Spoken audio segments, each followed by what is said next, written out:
દર્શક મિત્રો, young Gujarat digital ન્યૂઝમાં આપનું સ્વાગત છે। તો જોઈએ આજના મહત્વના સમાચારમાં। અમદાવાદની વિમાની દુર્ઘટનામાં તથા મૃતકોના આત્માને શાંતિ અર્પે એના માટે વિશેષ પ્રાર્થના, ભાવપૂર્ણ શ્રદ્ધાંજલિ। ઈશ્વર તેમના પરિવારને આ દુઃખ સહન કરવાની શક્તિ આપે એવી પ્રાર્થના આજે લક્ષ્મી મોહન વિદ્યાલય તથા Shri Sathya Sai high school of nursing કોલેજમાં કરવામાં આવી હતી। ગુજરાત રાજ્યના પૂર્વ માનનીય મુખ્યમંત્રી શ્રી વિજયભાઈ રૂપાણી સાહેબ પણ મૃત્યુ પામ્યા હોય તેમને પણ શ્રદ્ધાંજલિ અર્પણ કરવામાં આવી હતી।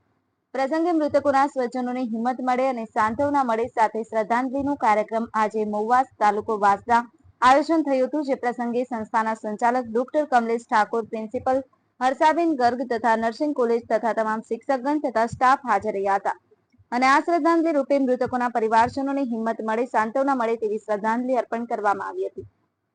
Bureau report, young Gujarat digital news, Ramesh સત્યની સાથે। અને 228 લગભગ ઇન્ડિયન હતા, કારણ કે એ લોકો હવે છુટ્ટી પછી ત્યાં જવાના હતા અને કોઈ એના પરિવારને મળવાના હતા। એ બધામાંથી લગભગ 150 ની આજુબાજુ તો પુષ્ટિ થઈ ગઈ છે, કારણ કે જે દુર્ઘટના થઈ ઝાડ સાથે એક પ્લેન અથડાયું લગભગ 2 વાગે અને આપણા પૂર્વ મુખ્યમંત્રી રૂપાણી સાહેબ એ પણ એની અંદર ડેવલપ થઈ ગયા છે, બરાબર।